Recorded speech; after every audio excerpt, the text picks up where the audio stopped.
My sister didn't hesitate when she told me I wouldn't be part of her wedding. She didn't look uncomfortable or apologetic, and she definitely didn't sound unsure.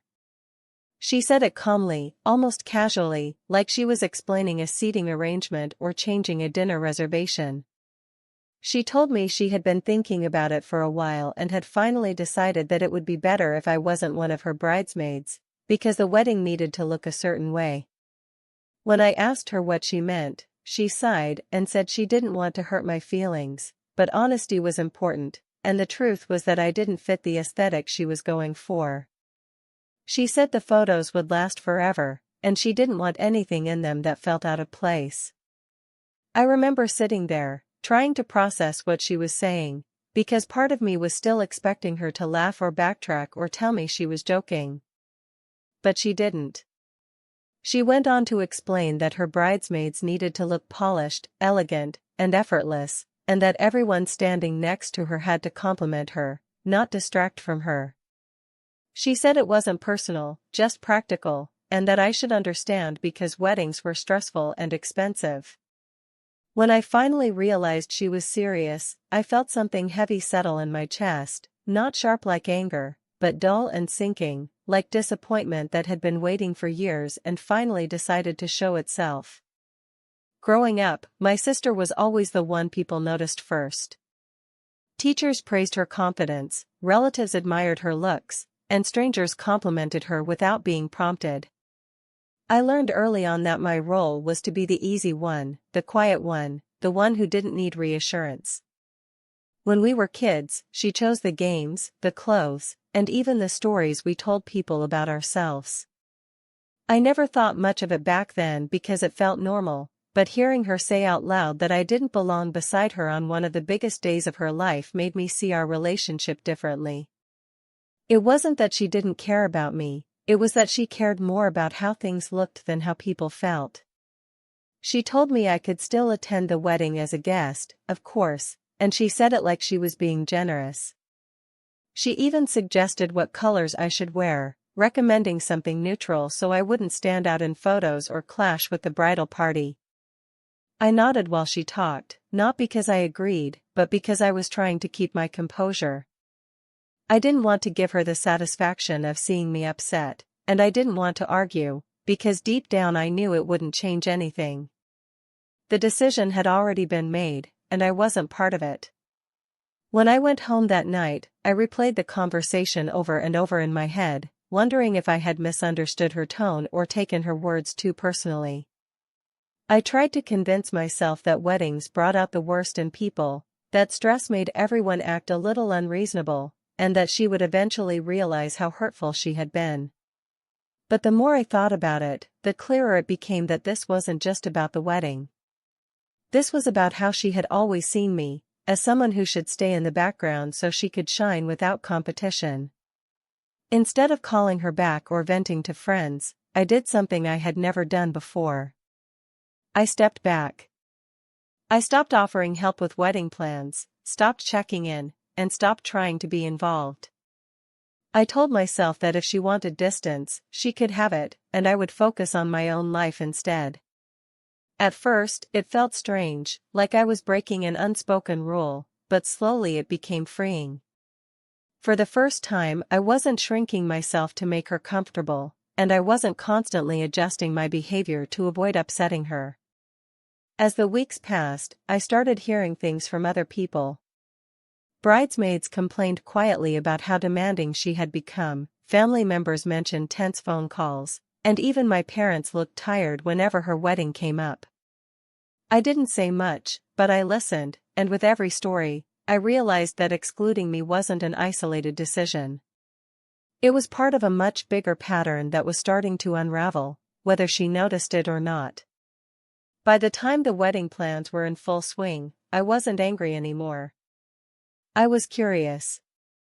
Curious to see how far she would take things, how much control she would demand, and whether anyone would finally push back. I didn't want revenge, and I didn't want to expose her.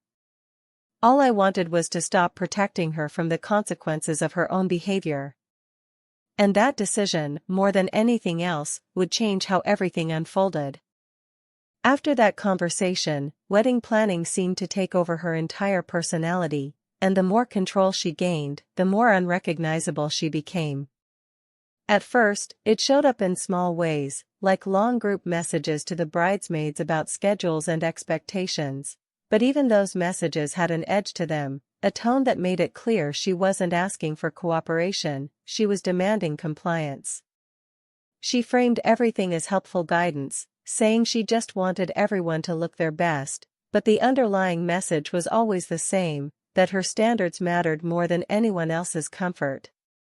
She started sending detailed rules about appearance, listing what makeup shades were acceptable, what hairstyles were allowed, and even what kind of jewelry was appropriate.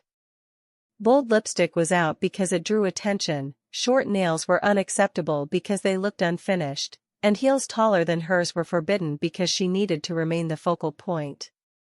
When one bridesmaid asked if these rules were really necessary, my sister responded with a long message about how much money she was spending and how stressful weddings were, ending with a reminder that no one was being forced to participate. The implication was clear: follow the rules or leave. It didn't take long for the pressure to start wearing people down. One bridesmaid confided that she felt anxious every time her phone buzzed, worried it would be another correction or complaint. Another mentioned that she had started dreading fittings and planning sessions because nothing was ever good enough. When someone suggested compromising or simplifying things, my sister accused them of not caring about her happiness. She turned every disagreement into a test of loyalty, and anyone who failed that test was immediately labeled selfish or unsupportive. Eventually, the criticism became more personal. One bridesmaid was told, in a private message, that losing a little weight before the wedding would make the dresses hang better. Another was told her natural hair texture didn't photograph well under certain lighting and might need to be changed for the day.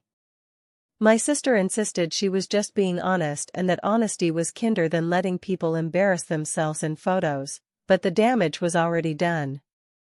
2 bridesmaids quit within the same week, saying the stress wasn't worth it and that the experience had stopped being fun a long time ago. Instead of reflecting on why they left, my sister reacted with anger. She complained loudly about how people today couldn't handle pressure and how she needed bridesmaids who were committed to perfection. She replaced them almost immediately, barely acknowledging the emotional fallout, and acted as if their departures were inconveniences rather than signs of a deeper problem. Watching this from the sidelines was surreal, because I could see how every attempt to maintain control was pushing people further away, yet she seemed convinced she was in the right. Family gatherings became tense as well. Conversations that once felt relaxed now revolved entirely around the wedding, and any attempt to change the subject was met with irritation. My parents tried to support her, but even they looked exhausted, constantly navigating her mood swings and trying to keep the peace. I noticed how often people chose their words carefully around her, afraid that a harmless comment might turn into an argument. It was as if the wedding had created an invisible pressure in the room, making everyone cautious and uncomfortable. I stayed quiet through all of this, not because I didn't have opinions, but because I didn't want to be pulled back into the chaos. Stepping back had given me clarity, and the more I observed, the more I understood that nothing I said would make a difference.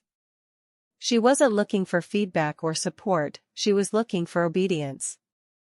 The more people tried to accommodate her demands, the more those demands grew, and it became obvious that no amount of effort would ever satisfy her. By this point, it was clear that the wedding wasn't bringing out stress so much as revealing parts of her personality that had always been there, just hidden under politeness and charm. The control, the criticism, and the obsession with appearances had simply been given permission to take center stage. And while she was convinced that everything was finally coming together the way she wanted, the truth was that the foundation was already cracking, and the fallout was only a matter of time. The situation with the bridesmaid dresses was the first time I saw people openly question her behavior, even if they didn't say it to her face. She had ordered the dresses from an Instagram boutique she found late one night, insisting they were exclusive and custom-made, and she talked about them like they were the centerpiece of the entire wedding. Every time someone expressed even mild concern about ordering online without trying anything on, she brushed it off, saying they needed to trust her taste. She framed it as confidence, but it felt more like stubbornness, as if admitting doubt would crack the image she was trying so hard to maintain. When the dresses finally arrived, the disappointment was immediate and impossible to ignore. The fabric looked nothing like the photos she had sent, stiff and cheap instead of soft and flowing, and the stitching was visibly uneven in places that were supposed to be tailored. The sizing was all over the place, with some dresses running far too small and others hanging awkwardly, as if they were cut for completely different bodies. One bridesmaid tried hers on and couldn't zip it past her waist, another stared at herself in the mirror for a long moment before quietly saying it didn't look like something she would ever choose to wear. The room filled with an uncomfortable silence that no one seemed willing to break. My sister's reaction was immediate and explosive. Instead of acknowledging that something had gone wrong, she accused everyone of being negative and dramatic, insisting the dresses were fine and that the problem was their attitude. She said they were overthinking it and ruining the moment, and when someone pointed out that the measurements didn't match the size chart, she snapped that she had followed the instructions perfectly and that any issues must be their fault. The more calmly they tried to explain, the more defensive she became, turning every concern into a personal attack. One of the bridesmaids excused herself to the bathroom and cried, overwhelmed by the stress and embarrassment of being criticized while wearing something that didn't even fit. Another admitted she couldn't afford last-minute alterations or replacements, her voice shaking as she said she didn't know what she was supposed to do. My sister showed no sympathy, saying sacrifices were part of being in a wedding and that everyone needed to stop making things about themselves. Listening to her talk, it became painfully clear that she believed her stress justified everything, including dismissing other people's feelings entirely. After that day, the atmosphere around the wedding shifted. Group chats that used to be full of excitement became quiet, with people responding only when absolutely necessary. Conversations felt cautious, as if everyone was walking on eggshells, afraid that one wrong word would trigger another outburst. Family members started whispering concerns to each other, wondering if the situation was spiraling out of control, but no one wanted to confront her directly. It was easier to stay silent than risk becoming the next target of her anger. What struck me most was how isolated she had become without realizing it. She was surrounded by people, yet emotionally alone, because she had turned every relationship into a hierarchy where her needs came first and everyone else existed to support her vision. The wedding had stopped being about love or celebration and had become a test of obedience, one that fewer and fewer people were willing to pass. And while she continued to push forward, convinced that perfection was just one more correction away, the cracks beneath the surface were widening, setting the stage for consequences she still refused to see. By the time the rehearsal week arrived, even people who had been defending her quietly were starting to lose that certainty. Her fiancé, who had always been calm and patient, began showing visible signs of exhaustion, not just physical tiredness but the kind that comes from constantly managing someone else's emotions. He started asking questions that felt more like confessions than curiosity, mentioning how tense the house had become and how every small decision seemed to turn into an argument. He told me that conversations about the future no longer felt exciting, because they were always overshadowed by wedding stress and her constant need for control, and he admitted that he felt like he was disappearing inside a process that was supposed to bring them closer. The rehearsal night confirmed everything he had been struggling to articulate. From the moment people arrived, my sister was already irritated, complaining about the venue layout, the lighting, and the way the chairs were arranged, as if the entire evening existed solely to test her patience. She criticized the florist for placing arrangements a few inches off-center, snapped at the officiant for speaking too slowly, and corrected the bridesmaids repeatedly on where to stand and how to hold their bouquets. Each correction chipped away at the mood, turning what should have been a relaxed practice run into something tense and uncomfortable. At one point, one of the bridesmaids made a small mistake during the walkthrough, stepping out of line too early, and my sister reacted with sharp frustration, raising her voice and accusing her of not paying attention. The room went quiet, and I could see the embarrassment on the bridesmaid's face as she apologized over and over, even though the mistake was minor. No one laughed it off, no one reassured her, because everyone understood that the reaction was disproportionate, and no one wanted to be next. The fiancé stepped in gently, suggesting they take a break, but my sister brushed him off, saying there wasn't time for breaks when everything still wasn't perfect. Later that evening, while people gathered quietly in small groups, I noticed how conversations had shifted away from excitement and toward concern. Family members exchanged looks instead of jokes, and friends spoke in hushed tones about how stressful everything had become. One bridesmaid quietly mentioned she was considering leaving early because she couldn't handle the tension anymore, and another admitted she regretted agreeing to be part of the wedding at all. The joy that usually surrounds events like this had been replaced by a sense of endurance, as if everyone was counting down the hours until it would finally be over. My sister pulled me aside during a lull and told me not to stand too close during the photos the next day, saying it could distract from the symmetry she wanted. She said it casually, as if it were a harmless suggestion, but it carried the same message as before, that even now, I was something she needed to manage rather than include. I nodded and stepped back, not feeling hurt anymore, just tired, because the pattern was so clear it barely needed explaining. People weren't watching her because she looked beautiful or confident, they were watching because they could sense how tightly she was holding everything together, and how close it all was to slipping through her fingers. As the rehearsal ended, her fiancé lingered behind, looking around the emptying room with a conflicted expression. He told me quietly that he didn't recognize the woman he was about to marry, and that scared him more than any logistical problem ever could. He said he kept hoping things would calm down once the wedding was over, but he was starting to realize that the wedding wasn't creating these issues, it was simply revealing them. And standing there, watching him wrestle with that realization, it became clear that the final act of this story was already set in motion. On the morning of the wedding, everything that had been quietly building beneath the surface finally began to unravel.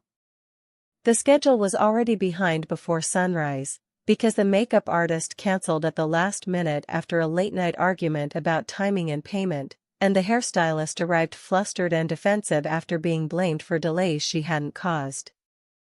The bridal suite, which was supposed to be filled with excitement and laughter, felt heavy and tense instead, with bridesmaids sitting silently while my sister paced back and forth, criticizing details that couldn't be changed and snapping at anyone who tried to reassure her. She kept saying that everything was going wrong and that people were trying to ruin her day, and the more she repeated it, the more convinced she seemed to become. As the morning wore on, the emotional exhaustion became impossible to hide. One bridesmaid sat quietly in a corner, staring at the floor as if she were counting the minutes until it would all be over, while another struggled to hold back tears after being criticized for the way her hair was curling in the humidity. My sister showed no patience, insisting that everyone needed to focus and pull themselves together, because this was the most important day of her life. At one point, she sank onto the floor and cried, saying no one understood how much pressure she was under, and people rushed to comfort her out of habit rather than genuine sympathy, because by then, comfort felt like an obligation rather than a choice. When it was finally time to leave for the ceremony, the tension followed everyone like a shadow. The venue looked beautiful, exactly as she had planned, but the atmosphere was brittle, as if one wrong move could shatter it. Guests took their seats, whispering excitedly, unaware of the chaos that had filled the morning, while the bridal party lined up in silence. My sister stood at the back, adjusting her dress repeatedly and complaining about the lighting, and her fiancé watched her with a mixture of concern and resignation, as if he were bracing himself for whatever came next. The ceremony began smoothly enough, but the strain was obvious even then. As my sister started walking down the aisle, her expression was tight, more focused than joyful, and when one of the bridesmaids' heels caught on the fabric of her dress and snapped, the moment turned instantly from solemn to chaotic. The bridesmaid stumbled forward, grabbing another to steady herself, and together they crashed into the floral arch, sending it collapsing to the ground in a tangle of flowers and broken stands. Gasps rippled through the room, followed by an uneasy silence that seemed to stretch far longer than it actually did. My sister's reaction cut through the quiet like a blade.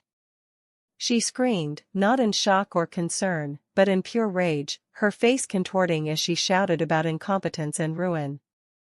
In that moment, no one was looking at the fallen bridesmaids anymore. All eyes were on her, on the anger etched into her expression and the way she lashed out without hesitation. The officiant hesitated, unsure how to proceed, and guests shifted uncomfortably in their seats, the fantasy of a perfect wedding dissolving in real time. After the ceremony, the energy never recovered. The reception felt strained, with forced smiles and awkward conversations, and people avoided my sister whenever possible, not wanting to become the next target. Her fiancé tried to smooth things over, thanking guests and apologizing quietly for the tension, but it was clear he was reaching his limit. Later that evening, away from the crowd, he finally confronted her, telling her that her behavior had gone too far and that she had hurt nearly everyone around her. She responded the only way she knew how, by yelling and insisting she deserved perfection after everything she had put into the wedding. That conversation changed something fundamental between them. He told her he didn't recognize who she had become, and that scared him more than any mistake or mishap ever could. He said the wedding hadn't created these problems, it had simply exposed them, and that marrying her without addressing them felt impossible. She accused him of abandoning her and ruining everything, but for the first time, he didn't back down. He walked away, leaving her standing alone in a room full of decorations she had obsessed over for months. In the weeks that followed, the reality of what had happened settled in. Friends stopped reaching out, bridesmaids distanced themselves, and conversations about the wedding were avoided altogether. 3 months later, her fiancé filed for divorce, citing emotional cruelty and incompatibility, and the life she had tried so hard to curate collapsed quietly, without the dramatic attention she once craved. I never confronted her or said I told you so. I didn't need to. I had learned that sometimes the most powerful thing you can do is step back and let someone face the consequences of who they choose to be.